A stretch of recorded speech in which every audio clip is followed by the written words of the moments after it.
سلام زخوركم من زخبركم تعذبتي زي يوتيوب قناه لومونكم تلمدوا زم حاورا ميديا هلون ازاراركم حدش وانا حاضريت الله بحد خوينا كنده سمينا حيز خا تግራይ تطفئ مس بلصقنا الأخوين كان تعسو تسرح زلخا كذي بحد خوينهم خويلهم سمينا وين تحبابيرهم مس إرترا مس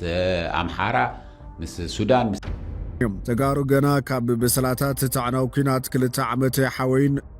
آتيمان قبر مسكال إذن سوان هجرا أقول قلتن زقبر زلوا كم زعينت ألمن حسوتاتن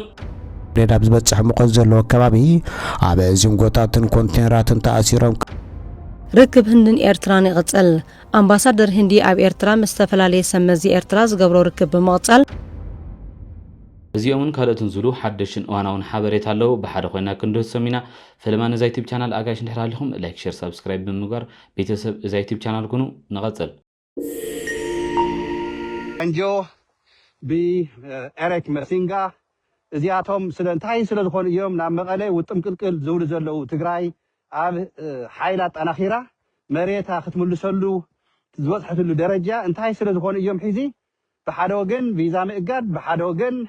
امباسادر ملاخ بحد وجن مسينغا ويدما امصو لي زي اباسانجو ملاخ انتا اياتا غود زيا مس إرترا زلكم رخك مس إرترا زلكم سلام مس إرترا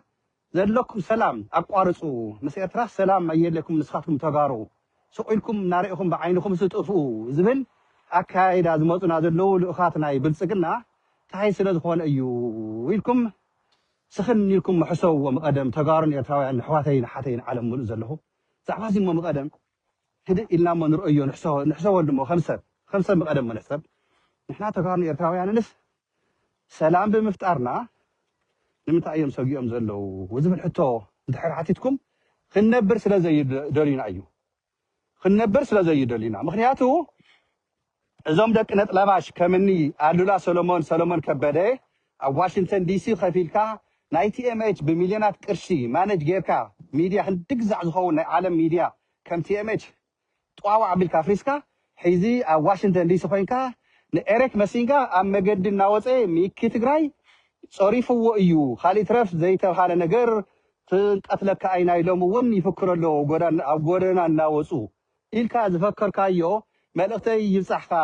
غحيلا ألولا سولومون ويدما سولومون كبده أبخا غوندري أدخا جن صريت تجرويتي تجاجا مستي غوندري أبخا لآخا متناسا بجيجا تفتركا حدا خدام هزو تجراي حيز خا تجراي تطفئ مس بلصقنا الأخوين كان تعسو تسرح زلخا نس بآخا زترز تجرواي كاب أمريكا أنت ليو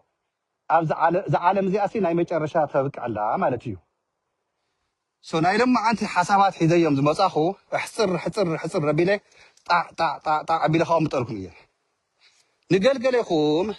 صرف نداي تصارف خمزي كحما يقلقل تولو صرف يكون نسب بشمخ صوع انت لخا تزغور زلو نصير كختاوم طن كلخا بناتي اكايدا صرف يمسلن صرف انتيكم نخا عندحن معداكم ون كوسد يجن سراوي تግራይ زنع مريحنت ودبنا حوحات كم دما منግስት تግራይ حفكفنا بلي زشماغ باندا ودنا طلباش كحادي هزو كحادي عدو ثمالي لعلي ألولا سولومون دو زوم قتلتنا زوم چفچفتنا زياتهم نابلي دق انستيو دق توعتيو كاب إرترا كاب أمحارا كاب كادي بهير استمرعهم تفاتحوا يبلوكم ينبره تفاتحوا زياتهم قتلتنا أيام أبنهاتهم شو كيدكم كي تجوزوا مجيب خي تجوزوا خي تولعوا سم جيرم قتلكم يوم دايبلنا ينبره ريوا لنهم كما قاك بمانكا وركا بيدكا تخنزيلكا درف تزرفس كندي يكون متعامكا انت حساوي انت بس امريكا خفيلكا 15 عامات خفيلكا وزيو مچورارنا حسرت نفس رقندو نسخ هذا سو كوينكا ميديا وصي خابريوت ميديا وصي تمال سمعهم موديكم زقون عزيو اتم سو اتم هز تግራይን ኤርትራን اتحقيا اتم سو اتاريهم بودو ريهم بودو أوريوت ميديا وصيوس الله سلومون سبعي كوينكا نسخاس أوريوت ميديا وصيها ننميك تግራይ نستالنس كاب أمريكا تطرز نسخا خص قريب كان عين نستالن امباسادر برهانه ገብረ ክርስቶስን بمنتاي مورال بمنتاي فلطو بمنتاي عقبي أوريوت ميديا وصيخاس نسخا بيزا تجد نمرحت حوحات بمنتاي عقبي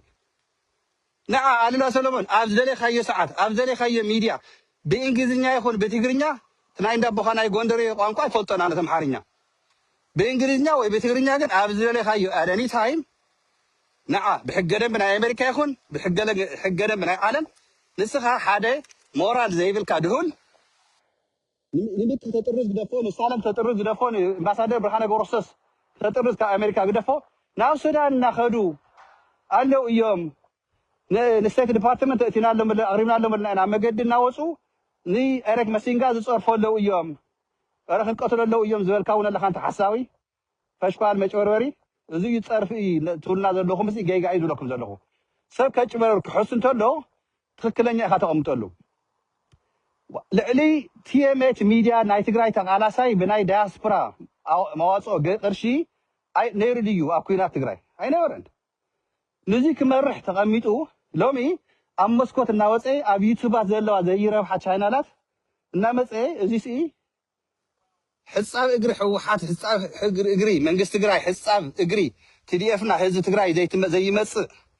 حدا عينه جب نالخ الزارب عام زي يقولوا أمدا شات أمدا هوكا بار ناتو نسخر زمسي ودي إذا سيات على ساي كوين كان السخاس أسرح زلنا سبات زي جانا أمريكا زهون نسبات نسخاسيا ميديا وسخاس نتجار من كاس كتشما غنمه يلن زبط باي زوي حد عبيت حواتي لبامات بتلاقي تقراي كوينكم صحابكم اللي دولكم اللي زي ما لسكم زلهم سوات بقلصي خاوزي سمعوا تقبلوا قال لا سلمان قدفوا نميكي تقراي نستالن جبر سلاسي ني برهان امباسادر برهان جور خصوص قالت جغان ناس يبلكم ملخو نمانم عاقم زلو مانم اتم سوات نالمنه كو يزنبر حدا بحاف زي يربح سرح كوا زي ولو ناكو እንኳን ህይወት ናሲ عد زلو سدراتات فولتم سواسكو ببعامناكو 100 ديا 50 ديا شنونا بناكو نيستيكو رهرنا كلنا نديو $100 زي لخ اديو مقاله خرتت الى ناي غزا خراي ناي ميغب زي بلادو نديو مقدم زي كوني حدا فشكوال زي يربح ابريوت ميديا مسيخا تزارب كازربا جن ايت دغمان سواي كوينكا مغنياتو خدان تخنيكا خا سواي تمثل بر ناكوينات ون قول حالكا يتاتو قميش تخنيكا شغو تبل كمحشي هذا فشكوال سبيخا باي زوي عامون يبركان مورال يبركان سو ازي لي كدغملكا عللا سولومون كبده نغركا تزتغراي سلاز حركا بغلص خوينكا سلاز مصخا يغني لي ኣብ ተጋሩ ጽልኢት ይሕድር ንምንታይ ንህዚ ብሓደ ኮይኖም ሰሜናውያን ተሓባቢሮም ምስ ኤርትራ ምስ ኣምሓራ ምስ ሱዳን ምስ ገለ ኮይኖም መፅኦም ክወሩን እዮም እንዲ ዝብል ዘሎ ኢሉ ርዒዱ ዝኒሄ ስለዚ ኣምሓራ እዮም ከም ዝገብሩና ንኽብሉ ሓደ ንኤርትራውያን ከዓመ ኤርትራውያን ኣብ ኣዲስ ኣበባ እናሓለፉ እናዞሩ እናጠቆሙ ዘእስሩ ዘፍትሑ ዘዝርፉ ዝነበሩ ተጋሩ እዮም እዚኦም ኤርትራውያን ኣይኮኑን እናበሉ ዝጥቁሙ ዝነበሩ ኤርትራውያን እዮም ንኣኻትኩም ዋና ጸላእትኩም ዝነበሩ ቋንቋኹም እናተዛረቡ እናጠቆሙ ዘትሕዙኩም ዝነበሩ ኤርትራውያን እዮም ስለዚ ኣብ ኣዲስ ኣበባ ዝበፅሐ ሽግር ኩሉ እዚ ኩለይ ትግራዋይ ክእሰር እዚ ኩለይ ንብረት ናይ ተጋሩ እናተኣሸገ ኤርትራውያን ክገዝእዎ ዝተገብረ بمن يو بإرتراويان يو أورومو يكونن كم زغيرمنا أورومو زرفنا زوسرنا نغير يكونن من دايو إرتراويان يوم زولخ عم بحدوغن نعم حرا إلكم يه نعم حرا زبصح كله ززاربو بزرزر كوهاوم يه هذا أنا زي زرزير خود زي كيل حدا عامه قال أين أجر كعامه تزحلفه ملعلها بزه هذا جزية تقام يكونن إلى سلازة أمان كله يمبرك بزح كزرزر مخالف نيره أمحارة زطفؤو نايم حارة تولدت زطفؤو يلن النوار كيكونن بتاع وصيركا سفيركا زي ودع عجبن بدل النبس يوميا قلنا بإثيوبيا خوينو شعوب عجبن بدل زي بصحة أب تجراي ما نم سبي يلن قولي نارينا يطفئنا تفيلنا كابز علم زي أخذ أفعل لقوم تفيلي بحد خوينكا تواليدكا بحد بليعها بحد ستيخا أو كريستنا أو حازن أو كله بحد زنبر زنبر حزبخا جونتا تفيل تسويعيو أديس هذا زنبر زنبر حزبنا أو كل زنبر زنبر حزبنا كله ጁንታ ተሂሉ ስም ተቆጽልሉ ታርጋ ተለጢፍሉ ተጸውዒዩ ብማንም ናይ ኢትዮጵያ ህዝቢ ግን ህዝቢ ዞም ናይ ኦሮሞ ብልጽግና ኤሊት እንታይ እዮም ገብርዎ ዝደልዩ ዘለዉ ተዓገብን በደልን ዘውጽሕልኩም መን እዮም ኤርትራውያንን ኣምሓራን እዮም ዝኹለይ በደል ኣብ ትግራይ ከተማታት ዝኹለይ ፋብሪካታት ዝኹለይ ደቂ ኣንስትዮ ዝደፈሩ ኤርትራውያን እዮም ዝኹለይ ንብረት ፈታቲሖም ዝወሰድዎ ዘይከኣሉ ከዓ ምዘዕነው ሹካማንካ እንተይቀረየ ጽዒኖም ዝወሰዱ እንመን እዮም ኣነ ይኮንኩን ዝብል ዘለኹ ከዓ ኤርትራውያን ዝኾንኩም ሓደ ለያው ናይ ብልጽግና ተለኣኣኽቲ ኣለኹም ብልጽግና በልዎም ከምዚ ኢሎም ትዛረቡ እንተለዉ ዝበልኹ ኢሎም ዝለኣኹኹም ከምዚ ንምንታይ ኢኻ ትብል ገለ መልእኽቲ ትብሉ ኢኹም ኣነ ኣይኮንኩን እዚ ዝብሎ ዘለኹ እቶም ናይ ኦሮሞ ብልጽግና ዝወሰንዎ እየ ዝዛረብ ዘለኹ እቶም ናይ ኦሮሞ ብልጽግና እውን ዝዛረብዎ ዘለዉ ዘይተገብረ ኣይኮነን ንሕና ግን ዝሓለፈ ሓሊፉ እዩ ዝሓለፈ ቁስል እናሓኸኽካ ክንበር ይግብኦን ሕነ ክፈድየ እናተባሃለ እናተጣፍአ ክነብር የብሉን ህዝብና ኢልና ገዲፍናዮ ኢና ክርስሳዕ ግን የብሉን ተዋና ነገር ግን እንታይ እዩ ንሳቶም ዝብልዎ ዘለዉ እዩ ንኸፃልኡና ዝሽርሕዎ ዘለዉ ኢና ንነገረኩም ዘለና ሕዚ ኢልኩም ኣእምሮኹም ከፊትኩም ስምዑ ዋላ እናተረድእኩም እናሃለዎ እውን ነቶም ካልኦት ብሰላም ዝሰምዑ ዘለዉ ኤርትራውያን ንምድንጋር እትገብርዎ እውን ፈሊጥናኩም ኢና ተቃወምቲ ናይ መንግስቲ ኤርትራ ኢኹም ንምንታይ ምስ መንግስቲ ኤርትራ ኮይኑ ናይ ትግራይ መንግስቲ ዝሰርሕ ንምንታይ ሰራዊት ትግራይን ሰራዊት ኤርትራን ብሓደ ኮይኑ ጠጠው ኢሉ ህዚ ንሕና ደለና እያ ክንገብር ዘይከኣልና ኢልኩም ተኣምኑ ሰባት ኢኹም ከምዚ ኢልኩም ትፅሕፉ ዘለኹም ትዛረቡ ዘለኹም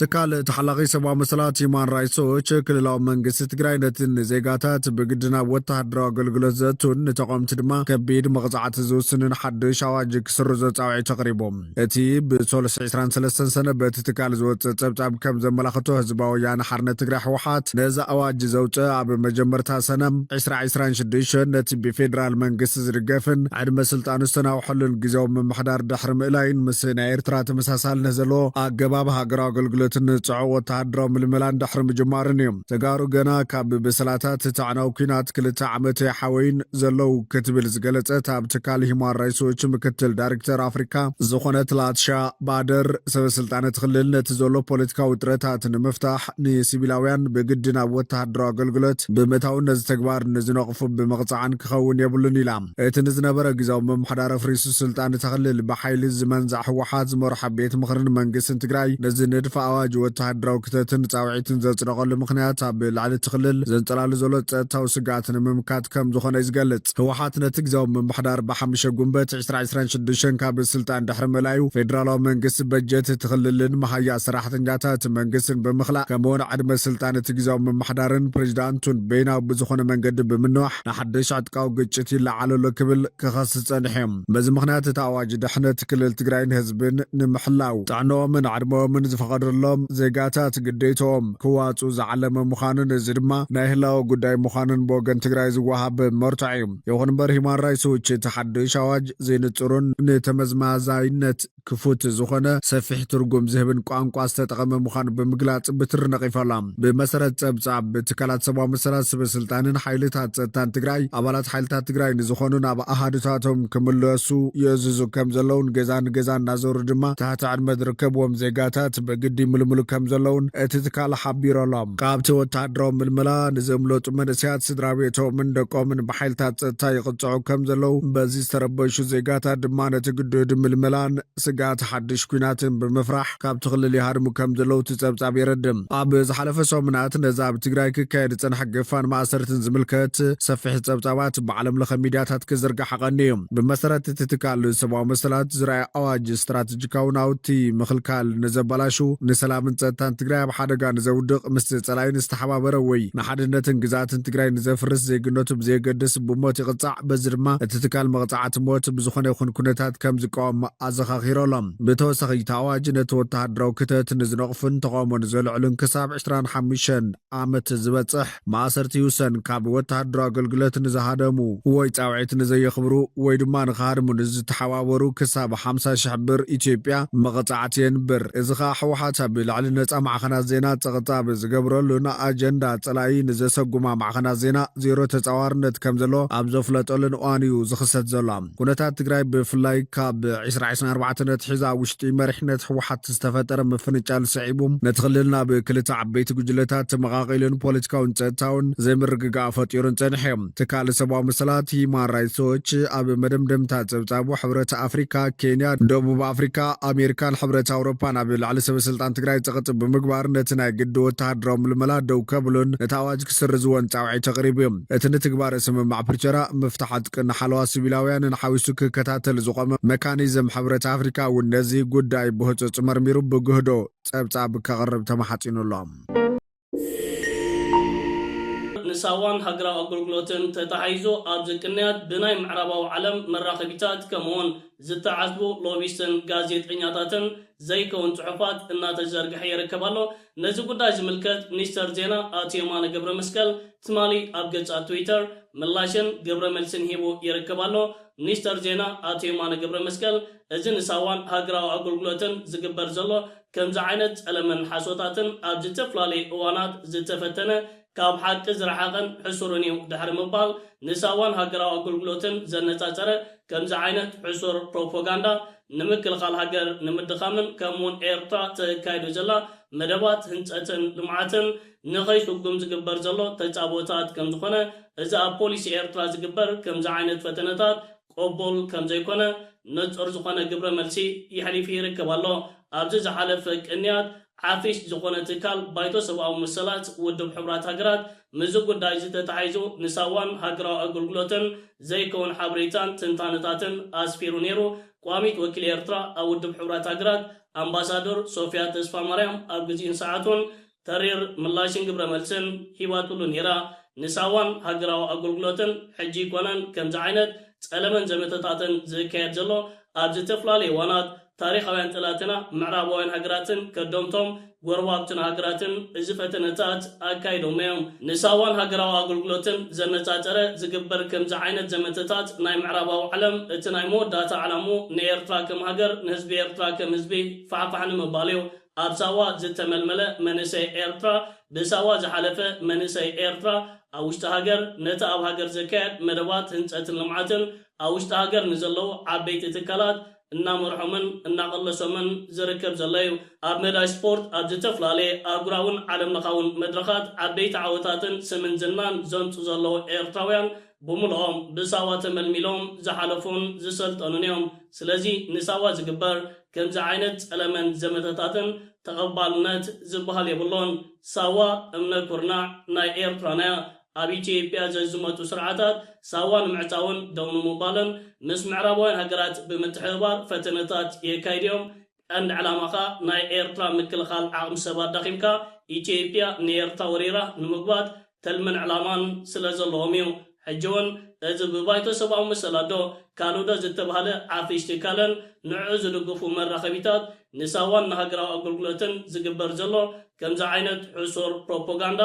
ኣብ ትሕቲ ዝኾነ ይኹን ኩነታት ተቐባልነት ዝበሃል የብሎን ሳዋን ሃገራዊ ኣገልግሎትን መድሕንን ድርዕን ክብርን ኤርትራ ኤርትራ ንጉዳይ ሰብኣዊ መሰላት ዜጋታት ናይቲ ሃገር ኣመልኪቱ እቲ ሕብረት ብመንገዲ ፍሉይ ጸብጻብ ኣብ ዝሃብ መግለጺ ዜጋታት ኣብ ትሕቲ ከቢደሉ ኩነታት ከም ዘለውን ጭውያን ግፋን ምስዋርን ምስቃይን ኣካል ባህሊ ናይቲ ስርዓት ከም ዝኾነን ብዘይገበን ዝተኣሰሩ ድማ ክሳብ 45 ዲግሪ ሰንቲግሬድ ኣብ ዝበፅሕ ሙቐት ዘለዎ ከባቢ ኣብ ዚንጎታትን ኮንቴነራትን ተኣሲሮም ከም ዘለውን ብሰንኪቲ ሃገራዊ ኣገልግሎት ተባሂሉ ዝፅዋዕ መወዳእቱ ዘይፍለጥ ወተሃደራዊ ህላው ድማ መንእሰይ ተስፋ ከም ዘይብሉን ዘለዎ ኣማራጺ ብዝረኸ ዝረኸበ አጋጣሚ ነታ ሃገር ገዲፉ መኻድ ከም ዝመርጽን መግላጹ ኣብ ጸብጻብና ምቕራብና ይዝከር እዩ። ኣብታ አጋጣሚ ምስ መራሒ ድኽነት ኤርትራ ዝኾነ ኢሳያስ ኣፈወርቂ ጥቡቕ ርክብ ከም ዘለዋ ትግለጽን ዓስ ብፍቕራ ድማ ነቲ ፍጹም ዘይትፈልጦ ህዝቢ ኤርትራ ክትውክል ናብ ሕብራት ሃገራት ብኣምባሳደርነት ዝተለኣከት ንቋንቋ ኤርትራ ዘይትመለኽ ሶፊያ ተስፋ ማርያም ዝተባሃለት ወኪል ሻዕብያ መልሲ መሃባ ዝዝከር ኮይኑ ኩሉ ዝተባሃለ ጸብጻብ ሓሶት ከም ዝኾነ ብድፍረት ምግላጻ ምሕባርና ይዝከር እዩ። እዚ ሓቅታት ምፁእ ድቃ ዝኸሎ ሻዕብያ ነቲ ፍሉይ ጸብጻቢ ስልጣኑ ክብቅዕን ኮሚቴ ክትፈርስን ብተደጋጋሚ ዝሓቱ ዘሎ ኮይኑ ክሳብ ሕጂ ክሰልጦ እኳ እንተዘይከኣለ ኣብ ኣስመራ ብዝርከብ ሚኒስተር ሓበሬታ ናይቲ ስርዓት ኣቢሉ ግን መልሲ ይብሎም። ሚኒስትር ዜና ሻዕብያ አቶ የማነ ገብረ መስቀል ኣብ ዝቐረበ እዋናት ብውስናት ውድባት ብዛዕባ ሃገራዊ ኣገልግሎት ኤርትራ ዝቐርብ ነቐፌታ ብትሪ ዝኾነነ ኮይኑ እቲ ሚኒስትር ኣብ ወግዓዊ ናይ ትዊተር ገጹ ኣብ ዘውፅአ መግለጺ ዝሓዱሽ ኣቃልቦ ዝረኸበ ጸብጻብ ኣብ ልዕሊ ኤርትራ ክብል ዝለጠፈ ግን ድማ ኣብ ልዕሊኡ ናቱ ጉጅለ ሻዕብያ ዝተዋሃበ ክሲ ካብ ሰናይ ድሌት ዝመጽእ ዘይኮነስ ከም መሳርሒ ንሃገር ንምጥቃዕን ነቲ ጽልየ ዝመልኦ ፖሊሲታቶም ንምትግባርን ዝተሓንጸጸ ክብልውን ግፍዒ ኣይትፈጽም ንዝብል ጸብጻብ መጥቃዕቲ ኣብ ልዕሊ ኤርትራ በመባል መልሲሉሎም። መጥያስ ኣባላት ሃገራዊ ኣገልግሎት ብሰንኪ ምስ ኢትዮጵያ ዝጸንሐን ዝቕጽልን ዘሎ ግጭትን ወጥረን ክፍጸም ከም ዘይተኻእለ ዝሓበረ ንሱ እቲ ግጭት ክቕጽልን ዶብ ድማ ከይሕንጸጽን መራሒኡ ብቓላቱ ዝተኣመነን ዝተሰነደን ክንሱ ሰራዊት ከነጣይስ ኣይከኣልናን ዝበለ ኮይኑ የማነ ገብረ መስቀል ኣብ ክሳብ ዘውፅኦ ጽሑፍ እቲ መንግስቲ ክብል ዝገለጾ ናይ ሻዕብያ ጉጅለ ዝቕጽሎ ዘሎ ጉዱድን ገደብ ኣልቦን ሃገራዊ ኣገልግሎት ከብቅዕ ዝገብር ምሕጽንታታት ነቲ ሃገር ንምስርጣይ ዝተመሃዘ ሓሳይ ፖሊሲታት ዘንቀሎ ምዃኑ ይወቂሱ። እቲ ጉዳይ ዳግም ኣቃልቦ ገለ ወገናት ከም ዝረኸበ ዘጠቐሰት ሚኒስተር እቶም ኣብቲ ዘይቋርጽ መከራ ኤርትራ ደገፎም ዘይሃቡ መሻርክቲ ብዛዕባ ቅርፂ ምክልኻል ኤርትራ ምኽሪ ክህቡ ዝሓተቶም የለን ድሕር ምባል ህዝቢ ኤርትራ ንምስቃይ ዝዓግተን ሓይሊ ኣይክህሉን ዝዓይነቱ መልሲ ሂቦም። እቶም መልሲ ዝሃቡ ወገናት በዓልመን ምዃኑ ብንጹር ክገልጽ ዓቕሚ ዘይረኸበ ናይ ሻዕብያ ናይ ምድንጋር ሚኒስተር ኣብ ዝሓለፈ ሰሙን ፍሉይ ልኡኽ ሕብራት ሃገራት ኣብ ጉዳይ ሰብኣዊ መሰላት ኤርትራ መሐመድ ዓብዱሰላም ባብኬር ኣብ ዘቕረበ ሓዱሽ ጸብጻብ መንግስቲ ኤርትራ ነትን ውልቀ ሰባት ኣብ ከቢድ ጸገም ኣውዲቑ ዘሎ ወታደራዊ ኣገልግሎት ንምምሕያዝ ዝወሰዶ ዝኾነ ዓይነት ስጉምቲ የለን ክብል ዝሃቦ ጸብጻብ እውን ክሒድዎ ኣሎ። ካብ ሓምለ 2025 ጀሚሩ ኣብ ዞባ ደቡብ ንኣብነት ኣብ ከባቢ ሰገነይቲ ብርቱዕ ግፈ ከም ዝተኻየደ ጸብጻብ ዝጠቅስ ኮይኑ ዝጉድዱ ዕስክርና እዚ ኣብ ልዕሊ መንስያት ሓያል ቁጠባውን ማሕበራውን ጸቕጥታት ይፈጥር ከም ዘለውን ምኽሳስ ይዝከር እዩ። ነቲ ኣብ ጄኔቫ ስዊዘርላንድ ዝተጋበ ኣኼባ ቤት ምኽሪ ሰብኣዊ መሰላት ሕብራት ሃገራት እቲ ሚኒስተር ኣብ ዝሃቦ ዝርዝራዊ መግለጺ ቀዳማይ ኤርትራ ፈለማ ዓመታት ናጽነታ ዓቢ ሰራዊት ናይ መሓዝ መደብ ከም ዘይነበራ ዘመልከተ ኮይኑ ኣብ 1992 ኣብ ዝተኻየደ መደብ ምጥያስ ተጋደልቲ ኣስታት 100,000 ዝበጽሕ ዝነበረ ዓቕሚ ህዝባዊ ግንባር ብ65 ሚታዊ ክጎድል ከም ዝወሰነውን ጠቒሱ እዩ።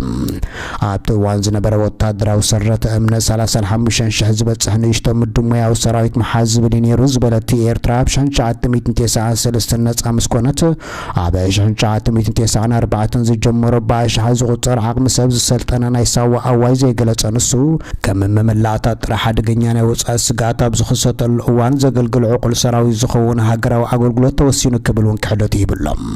ኣብ ካልኣይ ነጥቡ ብመሰረት ኣብ 1994 ዝወፀ ኣዋጅት ወታደራዊ ስልጠና ዘጠቓለለ ሃገራዊ ኣገልግሎት ን18 ኣዋርሕ ዝጸንሕ መንባሩን እንትኾነ ብሰንኪቲ ኣብ 1998 ዝተወልዐ ናይ ወራር ኩናት ክብል ዝገለጾ ምስ ኢትዮጵያ ዝነበረ ግጭት ገደብ ኣልቦ ክኸውን ከም ዝተገደደ ብምሕባር ነቲ ኣብ ኣልጀሪስ ናይ ወራር ምዃኑ ክታሙ ዝቕመጠሉ ወራር ምንጭ ምንዋሕ ሃገራዊ ኣገልግሎት ከም ዝገበረ እውን ወሲኽቶም ኣጒትሎም። ብቀዳማይ ሚኒስተር ኢትዮጵያ ኣብይ ኣሕመድ ዝምራሕ ሰርቶም ቅድሚ ዝነበሩ ስርዓታት ብምኽታል ናይ ወራር ፖሊሲ ይቕጽል ከም ዘሎን ኣብ ዝቐረበ ዓመታት ኣዲስ ኣበባ ኣብ ኣፍ ደገ ቀይሕ ባሕሪ ክትውንን ትገብሮ ዘላ ጎስጓስን ሙጉትን ብዓይኒ ኣስመራ እውን ኣዋጅ ኩናት ምዃኑ ኣብቲ መልሲ ካቲት እዩ። ሰመዝ ብልጽግና ብወገኖም ሻዕብያ ንዕጡቓት ተቃወምቲ ብምድጋፍ አንጻር ኢትዮጵያ ይሰርሕ ከም ዘሎ ክሶም ዝቐጸለ ኮይኑ ኣብይ ኣሕመድ ኣብ ሚያዝያ 2018 ናብ ስልጣን ምስ መጸን ቀንዲ ተጻባይ መንግስቲ ሻዕብያ ዝነበረ ሕወሓት ኣብ ማእከላዊ መንግስቲ ኢትዮጵያ ዝነበረ ወሳነ ግደሲኑ ናብ መቐለ ምስ ሰሓበ ናብ መንጎ ኣስመራን ኣዲስ ኣበባን ተቐዳማይ ሚኒስተር ሽልማት ኖቤል ዝረኸበሉ ስምምዕ ሰላም ብምፍራም ናይ 20 ዓመታት ረጽምን ኩነተ ኩናትን ከም ዘብቅዕ ብምዋጅ ብሓባር ህዝቢ ትግራይ ንምጽናት ካልእ ኩናት ከም ዝኸፈቱ ይዝከር እዩ። ርክብ ህንድን ኤርትራን ይቕጽል ኣምባሳደር ህንዲ ኣብ ኤርትራ ምስ ዝተፈላለየ ሰመዚ ኤርትራ ዝገብሮ ርክብ ብምቕጻል ትማል እውን ምስ ኣምባሳደር ዘመደ ተኽለ ብምርኻብ ኣብ ዝተፈላለየ ዛዕባ ዘተኮረ ዘተ ከም ዘካየደ ገሊጹ ኣምባሳደር ህንዲ ኣብ ኤርትራ ብምዃን ኣብ 17 ጥሪ 2026 ስርሑ ዝጀመረ ኣምባሳደር ሽሪ ራጅ ከማል ኣብቲ ኣብ ገጻት ማሕበራዊ መራኸቢታት ዘርጎ ሓበሬታ ምስ ኮሚሽነር ኮሚሽን ባህልን ስፖርት ኤርትራ ኣምባሳደር ዘመደ ተራኺቡ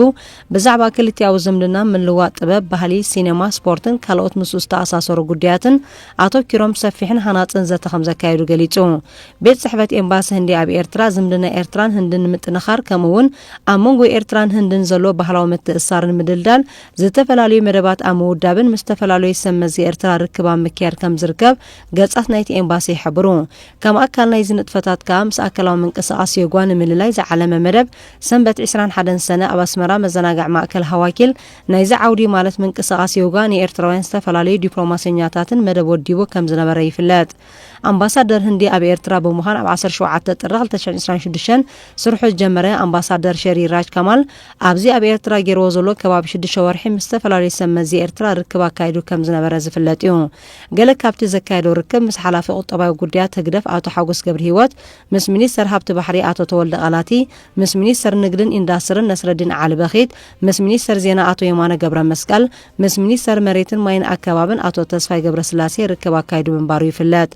ብዘይካዚ ኣምባሳደር ሸሪ ራጅ ከማል ነቲ ካብ ጥንታዊ ግዜ ክሳዕ ዝህሉ ኩነታት ዝገልጽ ቅርስታት በብተራ ክዕዘቦን ጅግንነታዊ ቃልሲ ህዝቢ ኤርትራን ናጽነትን ከምኡውን ግሩምን ሕብርን ብዙሓውን ባህሊ ብሄራት ኤርትራ ክምልከት ብ12 መጋቢት 2026 ናብ ሃገራዊ ቤተ መዘክር ብምቕናዕ ምስ ዳይሬክተር ጀነራል ቤተ መዘክር ዶክተር ዮሴፍ ልብሰቓል ዘተኣካይዱ ነይሩ እዩ ኣምባሳደር ሸሪ ራጅ ከማል ምስ ሓለፍቲ ሚኒስትር ትምህርቲ ኤርትራ ጽቡቕ ርክብ ብምክያድ ምስ ሚኒስተር ትምህርቲ ኤርትራ ዶክተር ሓሊማ መሓመድ ብምርኻብ ኣብ ትምህርቲ ዘሎ ክልቲያዊ ምድጋፍን ሽርክነትን ንምብራኽ ዘተኣካይዱ ከም ዝነበረ ሰነዳት እቲ ኤምባሲ ይሕብሩ ዝምድና ኤርትራን ህንድን ጸጋዊ ዓቕሚ ሰብ ንምዕባይ ሕርሻውን ትምህርታዊ ምድጋፋት ንምብራኽ ከም ቀንዲ ኣተኩሮ ዝርአዩ ዝምድና ኤርትራን ህንድን ብወግዒ ኣብ ጉንቦት 1993 ይፈሊሙ ዝምድና ኤርትራን ህንድን ኣብ መዳይ ትምህርቲ ጸዓር ዲጂታላዊ ትሕተ ቅርጽን ዘሎ ርክባትን ካልእ ክልቲያዊ ምድጋፋትን ንምዕማቕን ንምብራኽን ብላዕሊ ወሰብ ስልጣን ዝተመርሐ ምብጻሕ ኣብ ምክያድ ይርከባ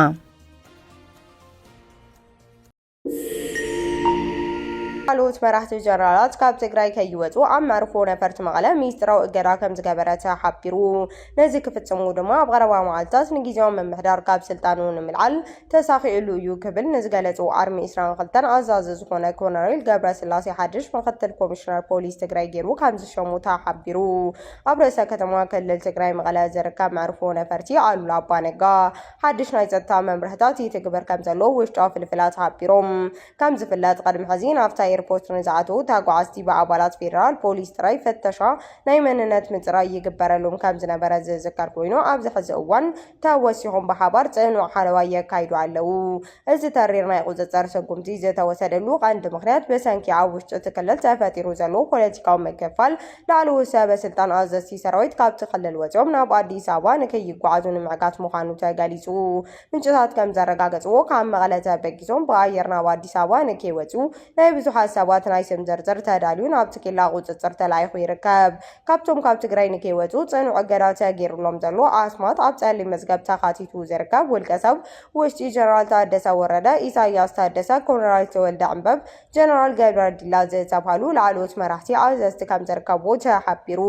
ምዝ ናይ ጸጥታ ምድላዋት ተኣሲሩ ኣብ ውሽጢ ማሕበር ፖሊስ ትግራይ እውን ሓድሽ ናይ ምዝነት ምቅያር ተገይሩሎ ቅድሚ ሕዚ ኣዛዚ ኣርሚ 22 ዝነበረ ኮሎኔል ገብረ ስላሴ ናብ ቅድሚ ሕዚ የመርሖ ናብ ዝነበረ ማሕበር ፖሊስ ብምምልማል ምክትል ፖሊስ ኮሚሽነር ተገይሩ ተመዲቡ ከም ዘሎ ተረጋጊጹሎ እዚ ምደባዚ ኣብ መዕርፎ ነፈርቲ ዙርያ መቐለ ዘካይድ ዘሎ ናይ ቁፅጽር ስራሕቲ ብዝያዳ ንምጥንኻር ወታደራዊ ማሕበር ምስ ናይ ፖሊስ ማሕበር ብምትእስሳር ጽኑዕ ናይ ጸጥታ መርበብ ንምፍጣር ዝዓለመ ምዃኑ ፖለቲካዊ ተንተንቲ ይገልጹ